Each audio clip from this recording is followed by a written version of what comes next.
I've got a confession to make. And I've never spoken about stakes or anything on this channel before.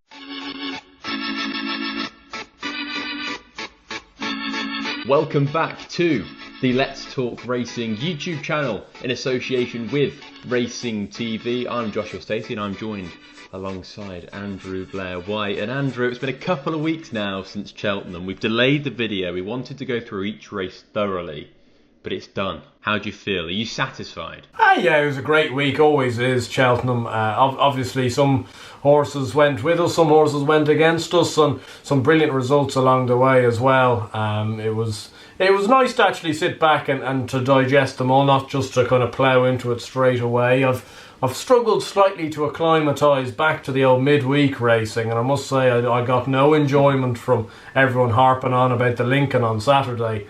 That did nothing for me. But hopefully now we've got the Scottish National this weekend, Aintree the following weekend, then Fairyhouse, Punchestown. There's still life in the old dog yet. There is, and after the Cheltenham week on the Friday, if you'd asked me if there'd been life in the old dog, I'd have said slim chance. But we are here in one piece. This video we're going to go through each race of the festival. We're not going to spend yonks on each race because that'd be too much. We know that you've got lives as well, and we don't want to take up too much of your time. But we're going to go through each race and basically highlight where we think, especially in the novice categories, where the horses could go next season. We'll also be highlighting a couple of unraced horses that I'm personally looking forward to. And then right at the end, we've also got a couple of best bets for this weekend. We've got Newbury, we've got Ayr as well, plenty of good action. But first, genuinely just a massive thank you. The support this season has been ridiculous. It's a shame it's coming to the end, but we can focus on next year. We've got Aintree, Punchestown, Fairyhouse still to look at, so I'm really looking forward to doing that next week. It's a massive shame we couldn't repay you in loads and loads of winners at the Cheltenham Festival. We had a few nice ones, but it was very difficult. I found it very difficult, especially when the rain came on Wednesday. We met many of you that watched the channel, and it was genuinely, I was taken back actually at some of the nice comments and how much you've been enjoying the videos. So thank you ever so much if you did come up to us during the week, and we do hope you had a good week and a better punting week than I did anyway. But let's then look at the first race, and there isn't many finer ways to start the Cheltenham Festival than a horse bolting up by 22 lengths in Constitution Hill. It's a shame that Dysart Dynamo fell. I struggle to see how he'd have beaten Constitution Hill. I think he may have beaten John Bon, but this horse, wow. Yeah, I think that's the word. When regarding Constitution Hill, we were obviously looking at those Sandown performances. It was hard to know kind of what to make of them all. He's won on the bridle. They weren't great races, but I just couldn't believe the way he picked up. It was a strongly run race. I think Dysart Dynamo had a horse left to give. You know, I think he was still on the bridle. The actions of Paul Townend after falling would have indicated he still thought he had plenty to give, but there's no way this horse would have beaten Constitution Hill, and I was a huge Dysart Dynamo fan. I think he'd have beaten John Bon. I think he'd have maybe beaten John Bon 10 lengths as well, but that still would have been 10-12 lengths behind Constitution Hill. And the thing that really impressed me the most was I was watching the race. Obviously when you're there live, you're trying to watch them as they go round, you know, in person, but also you have a glance at the big screen, and I saw at the top of the hill Dysart's there on the snaff, and Constitution Hill was just niggled along for a few strides, and I'm there thinking, happy days, we've got him off the bridle here, he's all at sea. And my God, did that horse pick up. And suddenly Dysart fell, he's on the deck, and John Bon went from travelling to looking like he was a selling hurdler in a matter of strides, and that was something else really. And the fact that even horses like Kilcrut, Bring on the Night, Mighty Potter couldn't lay a glove on the first few would indicate that it was probably a pretty good Supreme we're dealing with, and that winner is something else. When Nico gave him a squeeze coming down the hill, like you said, he just took off. I've never seen many horses do that at Cheltenham, especially with a race that's run that hard. I personally think that he could have won that race by 40 lengths if he wanted to. I think he's extremely good and could be quite special, and people have been comparing him to Appreciate It, saying, you know, you need to steady on. We had a good novice win the race last year, but I'm not sure there's too much of a comparison there. Like, Appreciate It running the champion hurdle after he was supposed to go chasing, he had a setback and had a year off the track.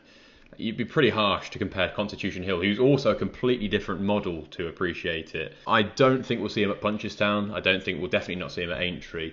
I think the next time we see him, we'll be lining up in something like the Fighting Fifth next year, and he's going to have a champion hurdle campaign, Fighting Fifth, Christmas hurdle champion. But let's then focus on the Arkle, came up next, and Edwardstone proved me wrong. He was very, very good in his jumping. I would be surprised if he's good enough to step up and win Grade 1s and Open Company. I'm still not of the opinion the Arkle was the strongest this year. We obviously had Appreciate It, who didn't run. Funny Hollow was out. I'm not sure it's the strongest race in the world. He was very good though, and I do think Blue Lord also needs 2.5 miles. What did you make of Edwardstone? Yeah, he was super, and I'm with you. He proved me wrong. I kind of alluded to before the race that it probably wasn't the strongest Irish challenge going into one of the Grade 1s, but at the same stage you kind of wanted to take Edwardstone on based off his performances against Irish horses before. But his jumping was so good, and the fact that, you know, he almost came to grief there. I think he was at the 4th fence when Brave Shaska fell right in front of him. He had to dodge out of him. He lost a few lengths in the process as well, so he has to be marked up for that. And yeah, no, he was very good. I don't know, I just thought the race was fairly average, to be honest. I couldn't have given you any money that Gabby Nacco would have been anywhere good enough to finish second, or quick enough even to finish second in an Arkle. And, you know, Gavin Cromwell saying after the race, if they rode him a bit handier, they thought they might have won the race. So hard to know what to make of the form. Blue Lord was no more than okay. His jumping was moderate. He looks like he's a horse that needs a step up in trip, but yet travels keenly, so he kind of contradicts himself. And Riviere de Tell, that was probably the only thing we got right about the race, Josh, that she'd probably had a hard enough season, and I don't think she gets up the hill either. She's a bit too free. So Edwardstone, superb. He might be able to win, you know, a soft Grade 1 next year. You know, if he rocks up in a Tingle Creek and there's no Shishkin, no Energamine, he could go and win something around Sandown where such emphasis on jumping. But I'm with you in terms of, I doubt that the main protagonists in the champion chase were completely quaking in their boots. Corach Rambler won the Ultima, and we've actually got a good story with this, because we were out in Cheltenham on the Monday night, and an absolute gent came up to us, and his name escapes me, and I'm sorry if you're watching this, but he said, "Oh, really like your content. I own 1/7 of Corach Rambler. We think he's got a massive chance tomorrow." At that stage, the night before, you probably already have your opinions, and you won't really budge from that. That being said, wow. Such a good ride from Derek Fox first and foremost, and it was brilliant to see. You could see him in the winner's enclosure celebrating with the trophy. I was out with him last night. It was brilliant, but he was very, very good. I'm sorry for this great man, because he was actually so lovely to us, and he kept telling us this Corach Rambler just doesn't get beat. And you know, one of those, probably like everyone was looking at me with Bardenstown Lad, where you just end up going, yeah, sure. And then I kind of forgot about it until he won the race. I'm seeing on the big screen your man holding the trophy aloft, kissing it. I'm going, what a brilliant bloke. And we've been given a 12-1 winner, and we just haven't taken it. Honeysuckle next in the champion hurdle, 15 from 15, always gets the job done. Zanahiyr ran very well in third. I think he's going to take the world of beating in the Aintree hurdle. But let's focus on Honeysuckle. What did you make of her win? Look, she's super. The way she manages to win races, the way she seems to be so tactically versatile. She can take it up almost any time she wants. It's almost a bit of a press go from Rachel. I don't think she's been at her best this year, and I still am strongly of the opinion that when we look back at Honeysuckle's career, hopefully in a year's time, and fingers crossed she remains unbeaten for that career, but I think we're going to see that actually all of her best performances are over 2.5 miles. You know, I personally look at her first and third Hatton's Grace wins and her beating of Benny de Jew. Like, I think she's actually almost to a certain degree achieved more winning that Mare's Hurdle, beating Benny de Jew off level weights, than she has beaten this lot of champion hurdlers who aren't the best in the world. As you say, Zanahiyr needs to step up in trip. Epatante ran very well. Appreciated. I couldn't believe it. I managed to get out to the parade ring beforehand with the champion hurdle. Just in regards to what you were saying about the contrast between Appreciated and Constitution Hill, he looks every inch a 3-mile chaser. Like, you were looking at him going around the parade ring going, how on earth is he running in the champion hurdle? Like, he's a big lad. He wants a fence, and he jumped like he needed a fence, and he also ran like a horse that needed a run. So I don't think he can draw direct comparisons. In regards to the mare, she's absolutely super. I'd say she'll win at Punchestown again because, as you say, I don't think Constitution Hill will be there. But still think at the end of the day, she's probably at her absolute optimum is 2.5 miles. The ultimate question is this time next year, let's say Constitution Hill wins the Fighting Fifth, wins the Christmas Hurdle. Who do you think would come out on top, given Constitution Hill has to give her £7? At this stage, I know it's a million miles off, but what's your inclination right now? My inclination, based off the last 2 performances of Honeysuckle, is that Constitution Hill would potentially beat her, to be honest. I think maybe the Hatton's Grace, where they went off such a gallop and she had probably a little bit of a harder race than potentially they may have thought. Didn't think she was brilliant in the Irish Champion Hurdle. She was better in the Champion Hurdle last year than she was this year. That being said, like, she's so good and she keeps winning, so it kind of feels like you feel stupid almost thinking it. But at the same stage, this Constitution Hill, like as I said, top of the hill, you're thinking this horse might be in a spot of bother. And I don't think even Nico could believe it. Like he just went and gave him 2 shakes of the reins and this horse took off.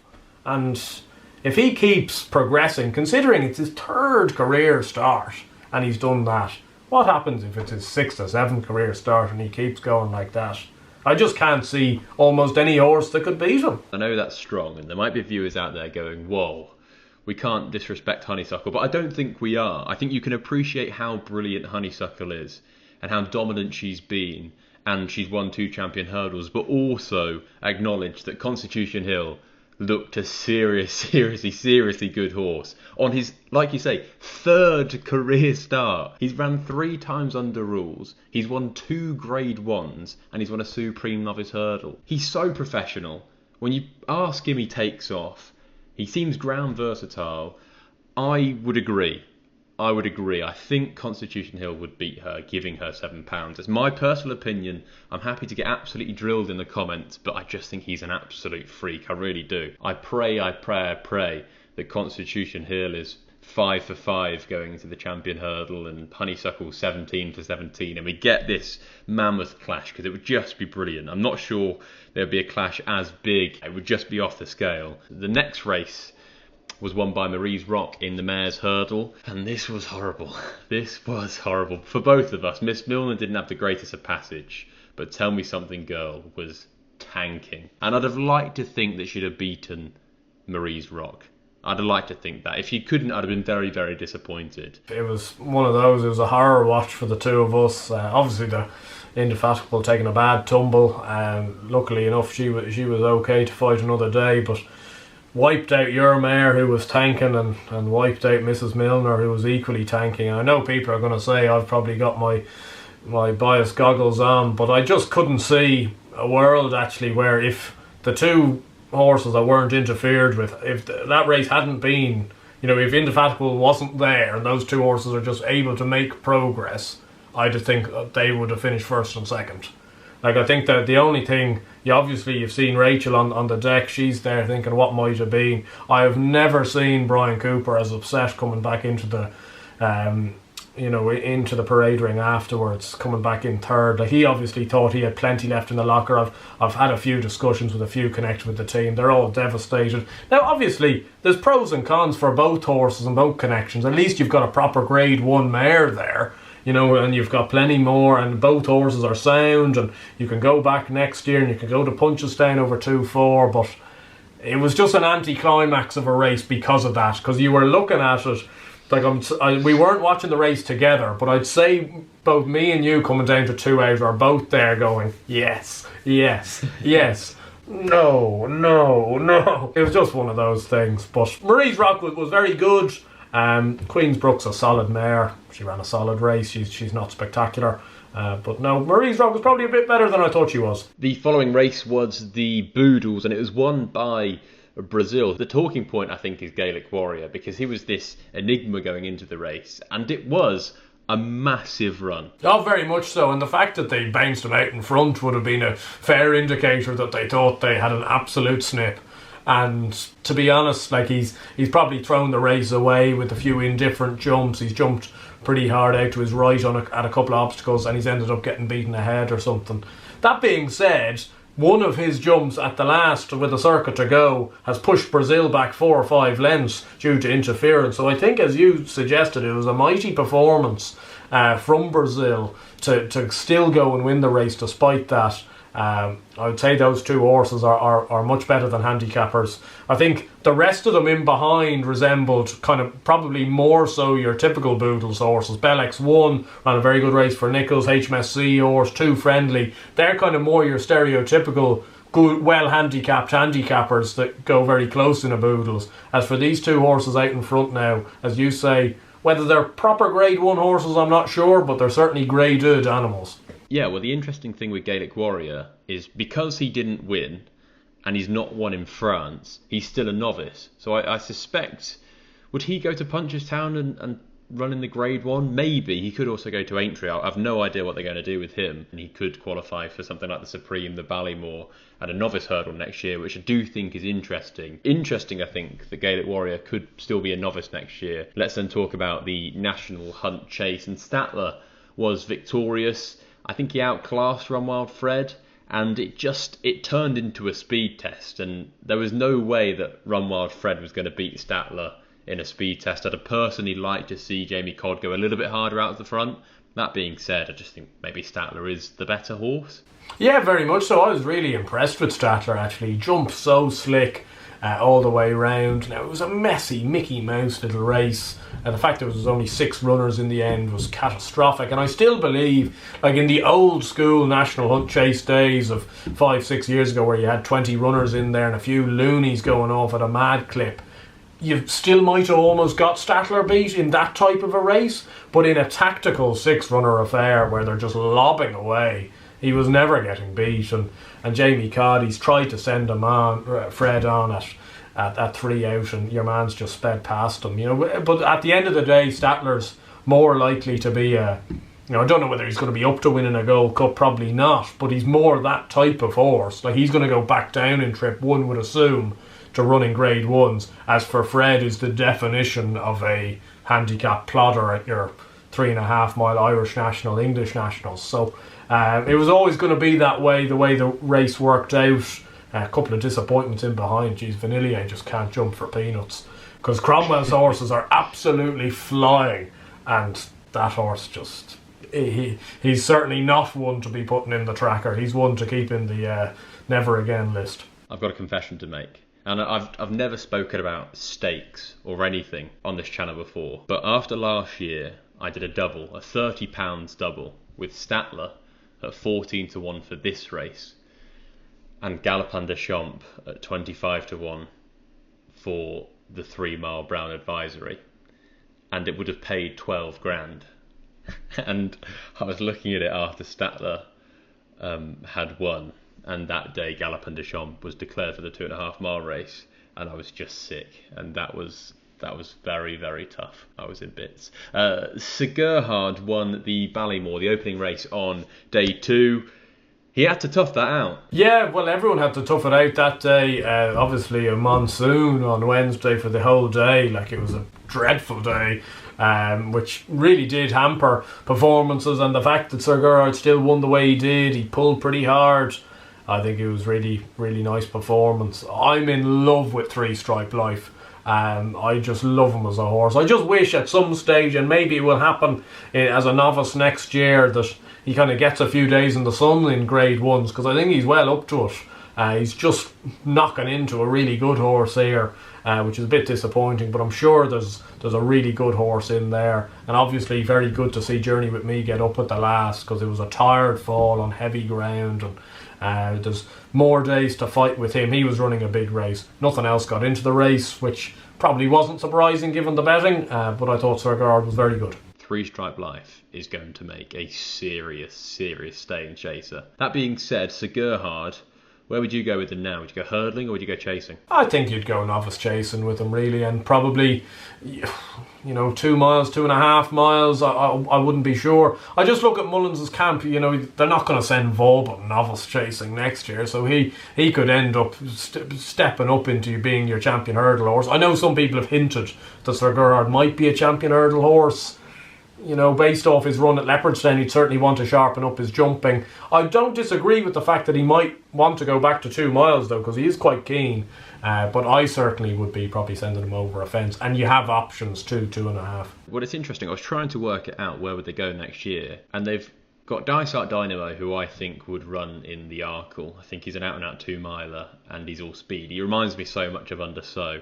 And I think a fence could almost tame him a bit, maybe get him a bit more professional. Big ask. And then we've also got Sir Gerhard. Where would he go? Does he want 2.5? Does he want 2? Would Dysart and Sir Gerhard go at each other in the Arkle? And then also you've got Appreciate It, who, like you, I agree. I think he's a 3-mile chaser. I think next year he'll be running in the marsh over 2.5 miles. That's where I think he will go. I think he'll go chasing. Don't think he's a 2-miler. And he'll go up in trip. You've got a bit of a conundrum there. Does Sir Gerhard go chasing? Do all 3 go chasing and he's got to take one of them on? Or I don't know how that works. I suppose it's going to be very much dependent on how they school with Mullins in before the season starts and how all that jazz works. Because you've got the likes of State Man, who won the county, who we'll get onto later. He could be chucked into the mix. Would he go champion hurdle?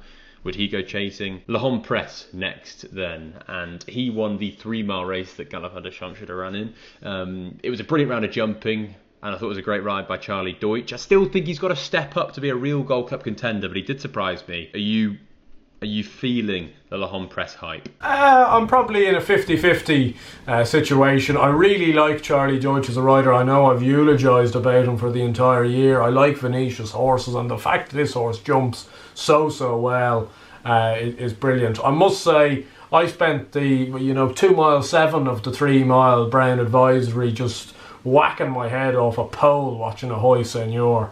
He's a horse of so much ability, but my lord, his jumping would kill you. And you're coming down to 3 out, which is so important on the old course, and you're there going, come on, big jump, big jump, big jump. Big jump probably lands a half length down, he's in with a real chance. Goes and takes it by the roots, he ends up in 6th at the back of the 3rd last. And you're there going, come on, man. And then turning in, he's rallying again and only gets beaten 2.5 lengths.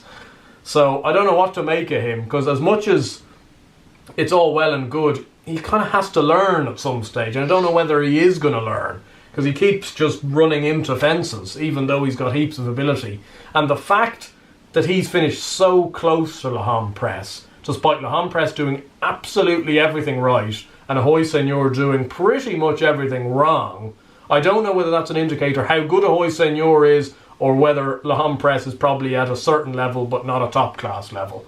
And that's probably the conundrum of that race. If you're thinking of Hoy Seigneur for next year's Gold Cup and you were going to back him anti-post, I would actually wait, because I've got a feeling that with Brave Man's Game not running, quick round at Aintree, I think Brave Man's Game will beat a Hoy Seigneur, and it looks like they're going to go there. So you might get a better price once Brave Man's Game has done that. But obviously that's speculative. But with that freshness, it was a hard race at Cheltenham, I think he might have enough. The next race, we didn't pick the winner of, Commander of Fleet, but a certain SBW, the father of the great ABW, did at 50-1.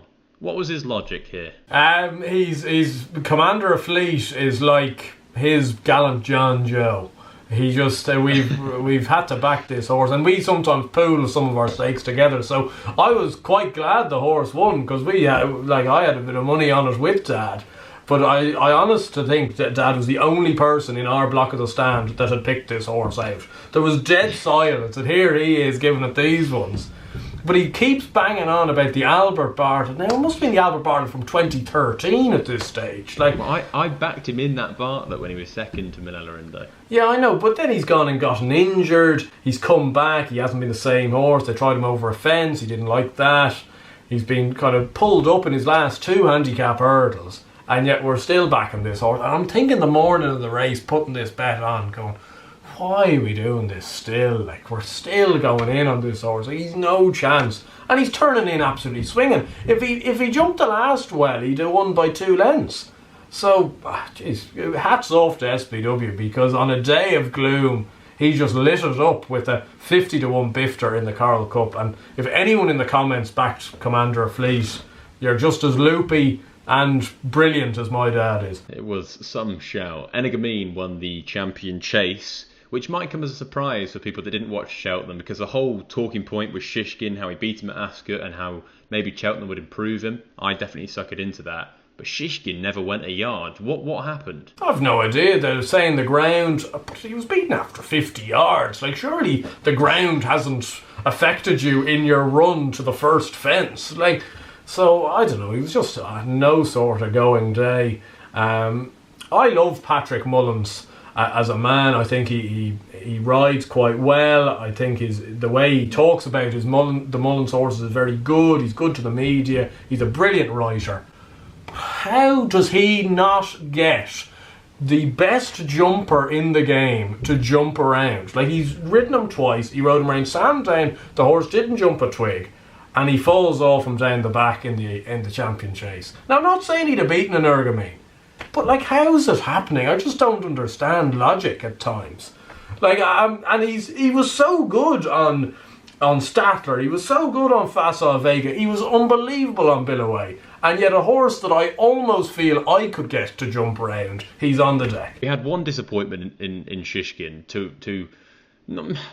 A disappointment. I think it was a disappointment, but they were trying to play it off like a celebration. It really wasn't. Tiger Roll got beat by Delta Work in the cross-country chase. Now, this was my version of Kilcrut and Sir Gerhard last year in the champion bumper. Oh yeah, Sir Gerhard's going to win it. Sir Gerhard's going to win it.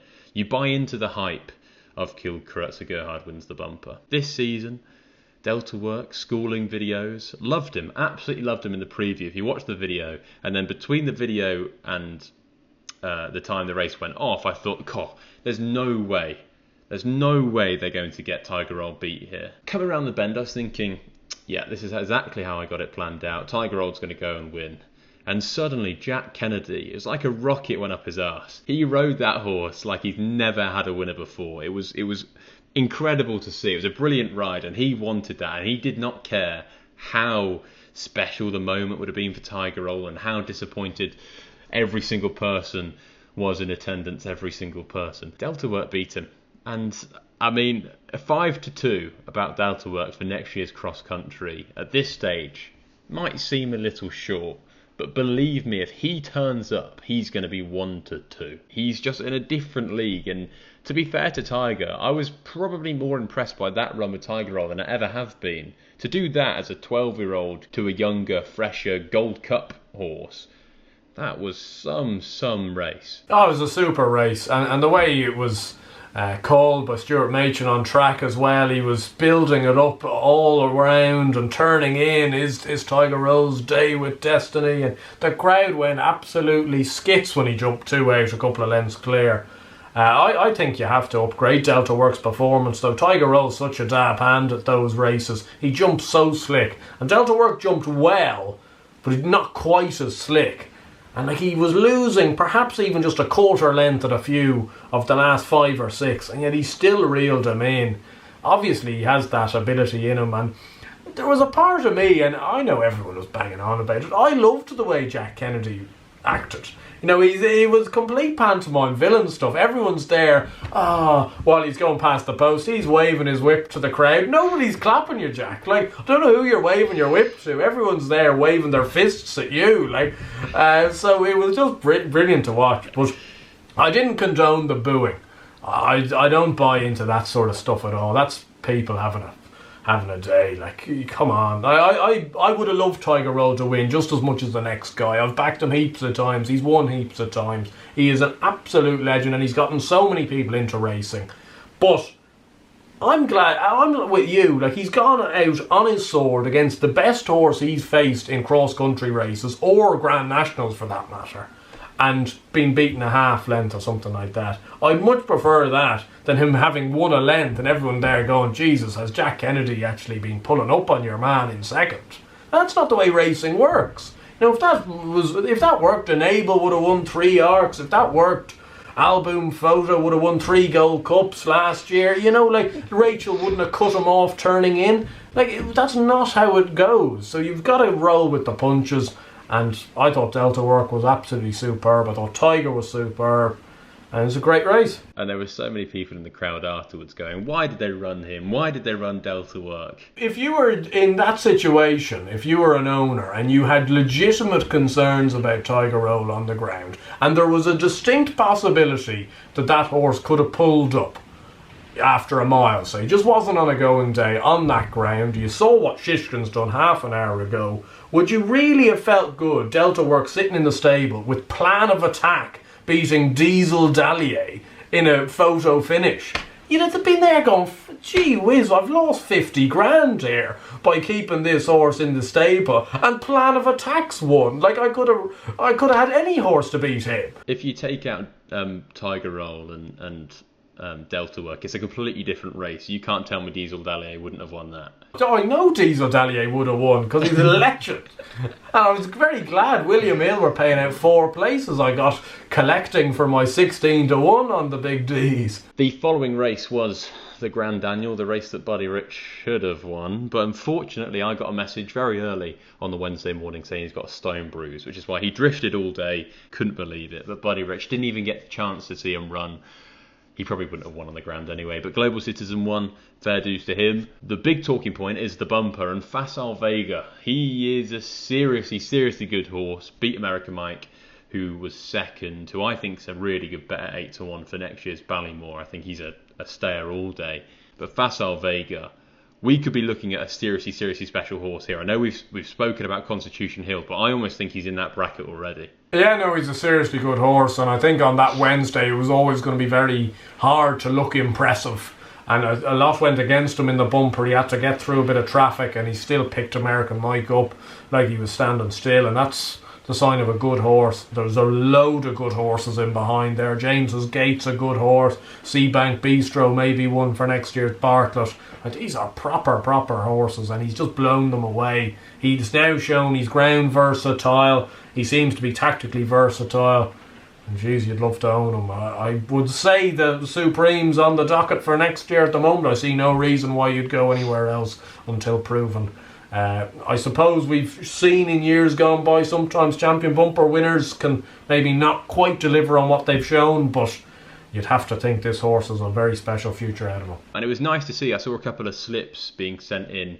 I think someone put 10 quid on and won 6.5 grand from me mentioning Facile Vega and Vauban on a video on the 9th of December. They put them in a double. 9th of December, how long ago is that? And we did get a couple of questions asking, do you have another one? Are there any unraced horses that you're particularly excited about for next year? Obviously, we're a million miles away, but if you asked for it, so I'm going to give it to you. 25-1, a horse called Firefox, in the same silks as American Mike, trained by Gordon Elliott. He was a 280 grand store. I think he goes very well at home, and he could be quite special. And then the other one, at 33-1, in the Mares Novice Hurdle, is a horse called Night and Day, and Ruby Walsh mentioned her on plenty of preview nights, and she never ran in the Mares Novice Hurdle. She is unraced. I think we will see her a couple of times. She's in the Concertista Silks, Simon Manure and Isaac Swade, and I think that she could be pretty good and well above average. So 33-1 currently on Sky Bet with her for the Mares Novice Hurdle. 2 at a massive price, 25-1 Firefox, 33-1 Night and Day. And then also you should probably be watching Jet Powered in the bumper at Newbury on Saturday. He's trained by Nicky Henderson, owned by the Donnellys, and costs 350 grand. And I think they could be quite useful. Let's move on then to the Thursday, and the first race was the Turners. Galopin des Champs should have ran in the 3-mile race, that's all I will say. But Bob Wellinger won.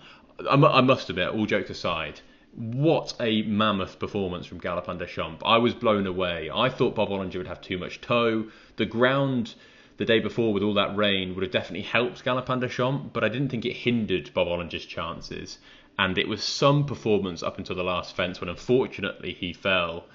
I look at him now and kind of think, where does he go? Because Willie's got Enegamine over 2 miles, he's got Allaho over 2.5, and you've got to you can't forget that Monkfish is going to be coming back next year for the extended trip as well. Hopefully he comes back in one piece. It was a seriously impressive performance. Yeah, absolutely super, especially given he show jumped the first couple of fences as well. You went down to those two or three in the first line of fences. You're there going, oh no, what on earth is this horse doing? But the rhythm he got in down the back, he was just taking lengths and lengths out of Bob Ollinger. And it was just a shame what happened. I think he was on the right stride, he jumped it well, he just got his feet in a tangle and suddenly he's on the deck. These things can happen. They're coming down to those fences at great pace. We saw a few final fence and final hurdle fallers throughout the week. Obviously this one was the most high profile. The one for me just in this race, and I know people are going to maybe have a bite at it, that he wasn't at his best and stuff like that. I couldn't be backing Bob Ollinger with stolen money after that performance over fences. And he might go and win grade ones, but I didn't think he enjoyed it whatsoever. He's cocking his head to one side. He was ploughing through a couple. He took 4 out home with them. And he walked over the line. Legless. Like, absolutely legless. It kind of reminded me of Envoy Lane over Christmas time when he beat Battle Over Doyen. And you're kind of going, this horse has nothing left to give. And I just don't know. I know everyone's very keen to give him a second chance, and the ground was against him and stuff like that. I don't know how you could back him next time out, personally speaking, unless he was in obviously a dross race, but I'd be keeping well clear of him. I was keen enough to take him on, just about keen enough to take him on for this race, but I had doubts, whether he was maybe just too quick and too good, but I don't know, I thought it was a really, really worrying performance in a lot of respects for him, so you'd hope he might be a bit better than that. As for Galopin Des Champs, hard to know, but you'd have to think he's really a 2.5 miler, because I know you were saying that Ruby Walsh was having maybe kind of reservations that he couldn't run like that in a Gold Cup, and he wouldn't be able to. So unless he's going to change, like, he kind of looks like an Allaho 2.0, and you just let him bowl at 2.5 miles and nobody catches him. With the comment on Bob Ollinger, I think it's spot on. I don't know what his trip is. I don't know if he's a 2-mile hurdler or a 3-mile chaser or a chaser at all. And that was my biggest disappointment of the week. Although he won in unfortunate circumstances, I was so disappointed by Bob Ollinger. And I honestly have no idea where they go from there, and I will definitely be watching his next run rather than having a bet in it. Third Wind won the Pertemps. I thought Winter Fog was going to come to win it. Allaho, he's just virtually unstoppable over that distance. Is there any horse in the land that could beat Allaho over 2.5 miles? Don't think so. Not at the moment anyway, not in open company. I think the writing was on the wall. The second best horse in that division didn't even run in the race. They were so scared of him. They've plotted a routine with Fakir Dudery to go to Ascot and Aintree, to not take on Allaho and get beaten again, which is a fair indicator, because I think Fakir Dudery would beat all of the Eldorado Allens and Janadils of the world, but he wouldn't beat Allaho, and I thought Allaho did it really easily this year. I thought he had a fairly simple looking race, really, that it was never in doubt. Flooring Porter in the Stayers Hurdle.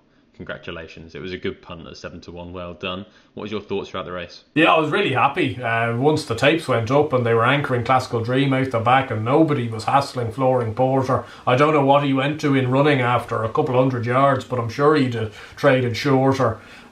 This horse jumps super when he gets into a rhythm, and I think Danny Mullins is just made for the horse. It was vintage Danny Mullins. It's what you see on him doing at Clonmel on a Thursday, where he's stacking these horses up at the top of the hill and everyone's there taking a pull in behind thinking, we'll of course pick him up, and they were never going to. It was a funny race in terms of, I think, the second and third best horses ended up coming 4th and 5th. I think if the race was run differently, Champ and Classical Dream kind of should have ran out into the frame. I think they're the classier horses. Time Hill is just that type of horse. He kind of gets out pace, stays on, and then Paisley Park doing his Harry Houdini act of coming from the clouds. Yet again, you'd have thought halfway down the back the horse is going to pull up.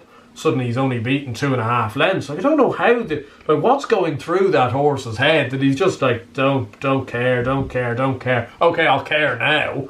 And suddenly he takes off. But Flooring Porter was never getting beat, and the scenes, I don't know whether you saw the scenes in the parade ring afterwards. Jeez, those lads knew how to celebrate. There was allays, there was scarf waving. Danny Mullins was up on the shoulder. I couldn't believe what I was seeing. It was like being in the away end of like a York City away game in the Conference North, and there's limbs in the 95th minute. That's what it reminded me of. Flooring Portinho. Well, that was one of my claims to fame now. We're working on a Bardenstein lad one as we speak in the background, but yeah, no, I felt like a proper wordsmith walking home at 2:30 a.m. from the 21 club, thinking this up, going, wow, I'm a master of words. I'm going to add that in so you can watch that now. He went to Leopardstown, he hung his chance away. He went to Cheltenham, today was his day. He's racing magic and doesn't crumble, no. His name is Flooring Portinho. Da da da da da da da da da da. Funnily enough, I actually think that Champ and Time Hill will reverse the form of Flooring Porter at Aintree.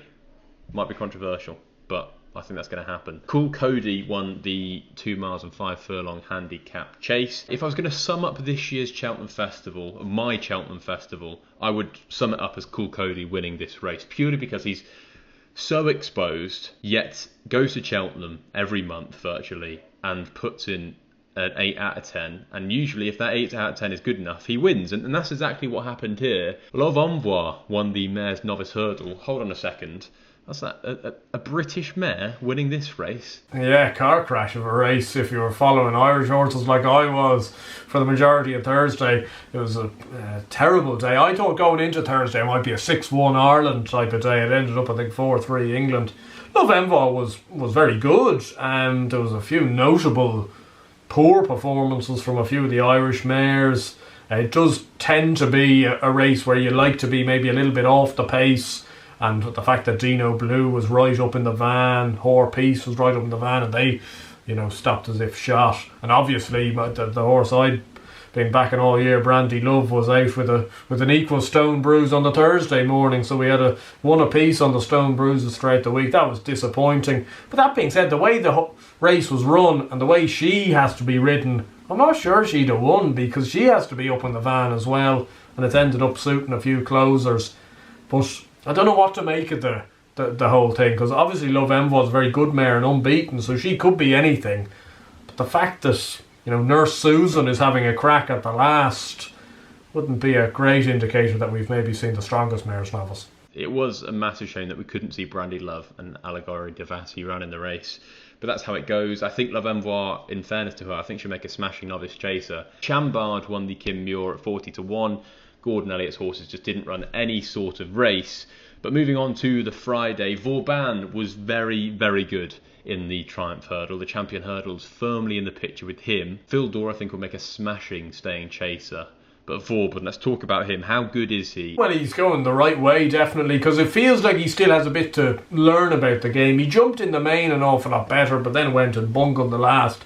But the way he picked up, it was actually more reminiscent of the way kind of almost a flat rider rides, how Paul Townend rode him. He got in tight to the last, you're thinking, oh no, and just a few shakes of the reins and away he goes again. I think Phil Dorr and Pied Piper are good. All the right horses were in behind, because the Caroline was 4th, Ilete Tomp was 5th, and Porticello, I think, was 6th, who was probably the best British horse going into the race. And ran a credible race, especially on ground that wouldn't have suited. But I think the winner's really good. And Phil Dorr is fastly becoming one of my favourites in training. Just everything he does, I love. He just bobs around the parade ring, not a hassle on him, goes down to post as if he couldn't care less, jumps super, finds heaps off the bridle. As you say, I just wish that maybe next year, up in Trip, I'm sure there'll be plenty of races to be won. My biggest winner of the week came in the form of State Man. In the county hurdle, we knew, that's the one thing. We didn't have a great week altogether, we will admit that, but we knew State Man was a good thing. I thought he was very impressive. He went 10 wide for the whole way round. He clearly had plenty in hand, and Paul Townend had no worries doing that. Can he now go the way of Saint-Roi, Galop under Champ, and step up to graded company? Well, I think that's the aim. I suspect he'll run in the grade 1 2-mile novice hurdle at Punchestown. I see no reason to suggest why not. I think it was a bit of a freak that he ended up in the county hurdle. If he hadn't fallen at Christmas time at Leopardstown, he'd have definitely run in the Supreme. But he fell, then they were probably a little bit further back than they hoped they'd be. And I'd say they looked at his mark of 141 and went, happy days, we can lob this lad in the county hurdle. And as you say, talk about a safety first ride. You know, we're not getting into any trouble here. Turning in, like, it was like how Paddy Brennan rides Cheltenham around October, November time. Like, he's actually out in Bristol over there, but he still won with bags in hand. So you're there going, this horse has clearly got probably 10, 15 pounds in hand on 141, and that puts him into Grade 1 novice company. So it'll be interesting to see how he goes at Punchestown. The nice guy won the Albert Bartlett. Very impressive. I think he'll make a nice chaser, but the real talking point, we don't need to talk about the winner here. We need to talk about the third. What a shout. Fair play. You said it in October, 50-1 in the Albert Bartlett. He didn't win, but he ran a massive race. Yeah, he ran a super race, all credit to the horse. Now, I watched an interview with John McConnell after the race, a couple of days later at Downpatrick, I think it was, and he said that he's going to Punchestown in the Grade 1, and he might throw a set of cheek pieces on him, you know, because he hit a flat spot, and if he didn't hit that flat spot, he'd have won the Bartlett. Now, I love John McConnell's horses, as everyone will know here. But I think everyone that's listened to me from October knew that he was going to hit a flat spot. I knew that. Why isn't the cheek pieces on before Cheltenham? Like, he was acting as if it was a surprise.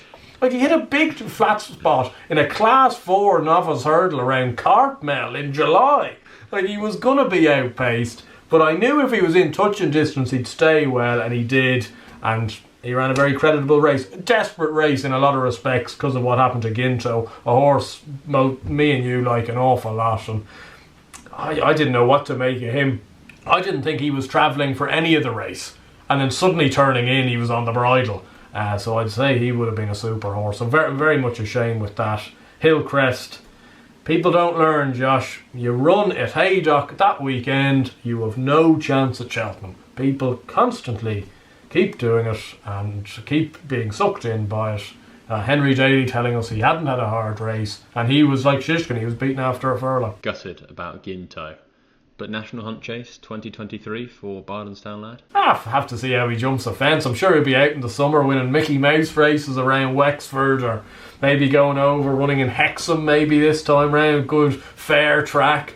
And I would say he's the type of horse that will run in the 3 mile novice chase at the October meeting at Cheltenham, the one that Galvin won a few years ago. I'd say that could be a starting block for him, but you know me, I've of course backed the horse for the National Hunt Chase next year. I backed it before the Albert Bartlett, so I'm all aboard the train, and I'm just glad that the people that did follow in, they would have gotten a bit of money back for it, because it was almost a running gag throughout the year. So I'm just glad the horse ran some type of race. The feature of the week was Afflutard in the Cheltenham Gold Cup, and he was very, very, very impressive. That being said, they didn't go particularly quick, which would have suited Afflutard, definitely. Yeah, definitely. It probably heightened the winning distance as well.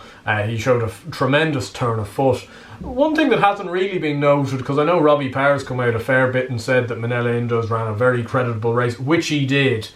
I didn't think he certainly didn't run to the line like I thought he would. So I'm just not sure whether he really saw his race out, certainly to the way he did last year. Because I thought turning in, I'm thinking, happy days, I've put up Manella Indo here, and he's quickened up, and he's put these horses to bed.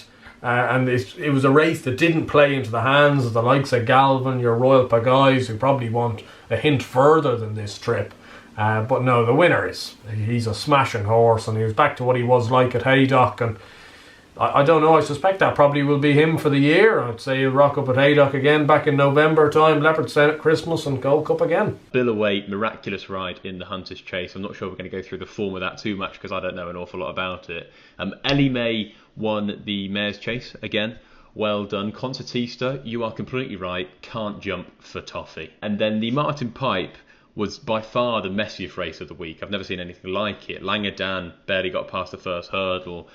Hollow Games, I think, up in trip and a fence. He'll be a good horse. But Banbridge won for Joseph O'Brien. Is he a horse that we've got to firmly put on our radar now? Yeah, I suppose we do. I don't know where this came from, though, really. You know, he was well beaten in 7th at Christmas time in a novice handicap hurdle, the Greek and Belgo Prince.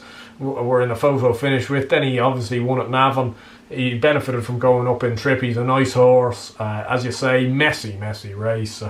I think what all summed it up was Mark Johnson, who was obviously had been booked to commentate this race after the whole Langardin situation last year behind Galopin Des Champs. I've never seen a man's voice just crumble so much when he noticed that it was Langardin brought down at the second. He was absolutely beaten up. But no, it was a messy race, loose horses everywhere. I think a few horses ran a bit too keen. Horse that won well, but almost too much of a mess to really know what to come out of. And I didn't look at the race and go, there's your grade 1 chasers, that's for sure. 28 races reviewed. Very quickly before we do go, we're going to have some best bets for the weekend. I'll quickly go first. I've got 2, and I'm going to revisit an old friend of mine. If you're a long listener of the podcast, you will know I'm a big fan of Scatman, who I thought was well handicapped at the start of the season. He goes in the 5:15 at Ayr, over 3 miles on Friday, 15-2 at the current time of asking. Bryony Frost on board. I think he'll go well. Good ground this time of year in the spring, where he won last year up in Scotland. Nichols isn't going to go up there for a laugh. And then the other one is at Newbury, also trained by Paul Nichols. It's like we've gone back a couple of years. And that is Sabrina at 6-1 in the 2:45. Now, I spoke to Paul Nichols before Wincanton, before she won at Wincanton the last day, and he couldn't believe that she got a mark of 100 because she beat Belle de Manesh in an Ascot bumper by 13 lengths, giving her weight. I think she's rated in the high 120s. To put it politely, the plan has always been handicap hurdling for Sabrina. So the first 3 runs of her hurdles you probably wouldn't look too much into. At Wincanton, the last day, she won, but I don't think that was her full self. I think there's more to give. On Saturday, it's actually my birthday. Sabrina is going to be my 6-1 birthday nap. 6-1. I really fancy her. I think she's got a great chance. Yeah, no, really like that case on Sabrina. I'm sticking to what I know. I've had a dreadful couple of weeks now trying to find a winner since Cheltenham. It's been a dire couple of weeks, so I'm going back to what I know best. And there's 2 trainers I know best in Ireland, and that's Paul Nolan and Oliver McKiernan. So Nace tomorrow, or today as you're watching, a 3:05 2-mile novice hurdle, rated race, Gatsby Gray 4-1. I think he's got a good chance. I think this is the type of race he could be up to winning. And in Wexford on Friday, local track, Enniscorthy trainer Paul Nolan, Chiricahua in the maiden hurdle, and Martha Devine in the rated novice hurdle, and Mercury Lane. Can he finally get his jumping together? If he does, he will win off 115 in the novices handicap chase. All 3 of them. I'm not sure what prices all those 3 will be, but hopefully Martha Devine and Mercury Lane will be each way. Chiricahua will be a win only, and fingers crossed they run well. There's our best bets. Very best of luck, Andrew. And we do hope you've enjoyed this video. If you did enjoy it, please hit that like button. Subscribe to the channel if you haven't already. We will be doing an Aintree preview next week, and we'll see you then.